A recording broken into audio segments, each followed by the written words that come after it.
नमस्कार। रोजाना हिमाचल के खास बुलेटिन में आप सभी का बहुत बहुत स्वागत है। मैं हूं आपके साथ भावना रनौट। चलिए जानते हैं खबरें विस्तार से। ऊंचाई वाले क्षेत्रों में 3 दिन बारिश बर्फबारी के आसार। केलांग का न्यूनतम पारा भी माइनस में। हिमाचल प्रदेश के ऊंचाई वाले भागों में मौसम बिगड़ने की संभावना है। मौसम विज्ञान केंद्र शिमला के अनुसार जिला बिलासपुर व सुंदरनगर मंडी में 21 नवंबर तक सुबह शाम को घना कोहरा छाए रहने का येलो अलर्ट है। सोमवार को भी बिलासपुर में बहुत घना कोहरा दर्ज किया गया। इससे दृश्यता 30 मीटर तक रह गई। मैदानी क्षेत्रों में कोहरे की वजह से लोगों की परेशानी बढ़ गई है। मौसम विभाग के अनुसार औसत समुद्र तल से 12.6 किलोमीटर ऊपर 100 नॉट तक की गति से चलने वाली जेट स्ट्रीम हवाएं उत्तर भारत में चल रही है। 22 से 24 नवंबर तक लाहौल स्पीति, चंबा, कांगड़ा व कुल्लू जिले के ऊंचे इलाकों में बारिश बर्फबारी का पूर्वानुमान है। रंगड़ों के काटने से खेत में काम कर रहे बुजुर्ग व्यक्ति की मौत, उपचार के दौरान तोड़ा था। हिमाचल प्रदेश के बिलासपुर जिले के उपमंडल झंडूता के नघयार गांव में रंगड़ों के काटने से एक बुजुर्ग व्यक्ति की मौत हो गई है। बुजुर्ग व्यक्ति खेत में काम कर रहा था। इसी बीच रंगड़ों ने हमला कर दिया। तलाई थाना पुलिस की ओर से मामले में आगामी कार्रवाई की जा रही है।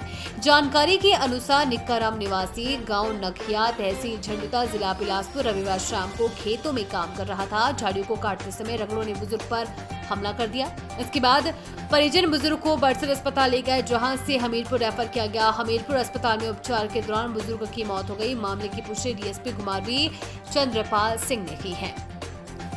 हिमाचल प्रदेश राज्य विद्युत बोर्ड लिमिटेड के प्रतिनिधि मंडल ने मुख्यमंत्री से भेंट की। हिमाचल प्रदेश राज्य विद्युत बोर्ड लिमिटेड के प्रतिनिधि मंडल ने मुख्यमंत्री ठाकुर सुखविंदर सिंह सुक्खू से HPSEBL कर्मचारी एवं इंजीनियर संयुक्त मोर्चा के संयोजक लोकेश ठाकुर के नेतृत्व में भेंट की और उन्हें विभिन्न विषयों और मांगों से अवगत कराया। मुख्यमंत्री ने प्रतिनिधिमंडल को आश्वासन दिया कि उनकी मांगों पर सहानुभूतिपूर्वक विचार किया जाएगा। उन्होंने कर्मचारियों के कल्याण के लिए राज्य सरकार की प्रतिबद्धता पर बल दिया और कहा कि सरकार ने अपने कार्यकाल के 2 वर्षों के भीतर 11% महंगाई भत्ता जारी किया है तथा कर्मचारियों के कल्याण के लिए पुरानी पेंशन योजना को बहाल किया है। उन्होंने कहा कि सरकारी कर्मचारी उनके परिवार की तरह हैं और उनके कल्याण के लिए निरंतर तत्परता से कदम उठाए जा रहे हैं। शिक्षा मंत्री रोहित ठाकुर प्रदेश भाजपा के नेता अन्य राज्यों में स्वार्थ की राजनीति के लिए भ्रामक दुष्प्रचार कर रहे हैं। शिक्षा मंत्री रोहित ठाकुर ने आज यहां जारी प्रेस वक्तव्य में कहा कि प्रदेश भाजपा के नेता अन्य राज्यों में स्वार्थ की राजनीति के लिए भ्रामक दुष्प्रचार कर रहे हैं। उन्होंने कहा कि पूर्व मुख्यमंत्री जयराम ठाकुर अन्य राज्यों में जाकर प्रदेश की कांग्रेस सरकार के खिलाफ झूठे आंकड़े प्रस्तुत कर प्रदेश के हितों के साथ खिलवाड़ कर रही है। वास्तविकता यह है कि प्रदेश की कांग्रेस सरकार ने अपने 2 वर्ष के कार्यकाल के दौरान पूर्व भाजपा सरकार के मुकाबले उल्लेखनीय उपलब्धियां हासिल की हैं। उन्होंने कहा कि जयराम ठाकुर को हिमाचल के हितों की अनदेखी करने के बजाय राज्य सरकार द्वारा समाज के सभी वर्गों के कल्याण के लिए आरंभ की गई विभिन्न योजनाओं और कार्यक्रमों की सराहना करनी चाहिए। भाजपा नेताओं द्वारा राजनीतिक उद्देश्यों की पूर्ति के लिए की जा रही अनाप शनाप बयानबाजी से प्रदेश की छवि पर विपरीत प्रभाव पड़ सकता है। रोहित ठाकुर ने कहा कि वर्तमान राज्य सरकार ने अपने 2 वर्ष के कार्यकाल में कई गारंटियों से भी आगे बढ़कर कार्य किया है। उन्होंने कहा कि सरकार ने 10 में से 5 गारंटी को पूरा कर दिया है और शेष को भी चरणबद्ध तरीके से पूरा किया जा रहा है। नई करुणामूलक रोजगार नीति बनाएगी प्रदेश सरकार। मुख्यमंत्री ठाकुर सुखविंदर सिंह सुक्खू ने आज यहां उच्च स्तरीय बैठक की अध्यक्षता करते हुए कहा कि प्रदेश सरकार एक नई करुणामूलक रोजगार नीति बनाने पर विचार कर रही है। उन्होंने कहा कि सेवा के दौरान अपने परिवार के सदस्यों को खोने वाले लोगों को रोजगार देने के लिए प्रदेश सरकार उदार और सहानुभूतिपूर्वक दृष्टिकोण से कार्य कर रही है। मुख्यमंत्री ने अधिकारियों को आवेदकों का विभागवार ब्यौरा संकलित कर प्रस्तुत करने के निर्देश दिए।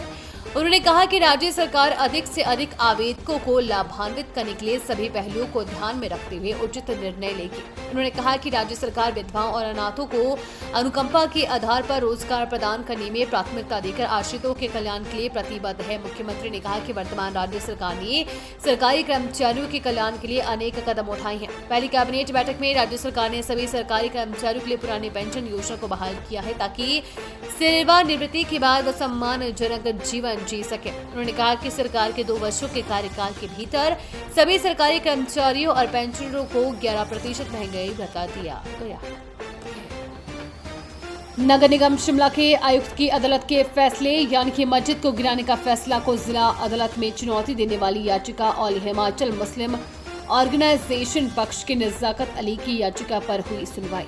ऑल हिमाचल मुस्लिम ऑर्गेनाइजेशन मुख्य नज़ाकत अली ने एमसी आयुक्त के 5 अक्टूबर के फैसले को जिला कोर्ट में चुनौती दी है। याचिका में कहा गया है कि एमसी आयुक्त कोर्ट का फैसला डिफेक्टेड है। उन्होंने ये फैसला संजौली मस्जिद कमेटी द्वारा दिए गए हलफनामे के आधार पर सुनाया है। आज मामले में हुई बहस मुस्लिम पक्ष के वकील ने की मांग, कहा कि पूरे मामले को एमसी कमिश्नर को भेजा दोबारा जाएगा ताकि ध्यान से इस मामले को सुना जाए। एमसी कोर्ट द्वारा दिए गए फैसले पर जिला अदालत ने वक्फ बोर्ड से मांगा एफिडेविट। कहा संजौली मस्जिद कमेटी प्रधान मोहम्मद लतीफ मस्जिद प्रधान के तौर पर वक्फ बोर्ड से ऑथराइज्ड था या नहीं। उम्मीद है आपको आज का बुलेटिन पसंद आया होगा। इसी के साथ हिमाचल की तमाम खबरों को जानने के लिए रोजाना हिमाचल के पेज को फॉलो, लाइक और सब्सक्राइब करना बिल्कुल ना भूलें। धन्यवाद।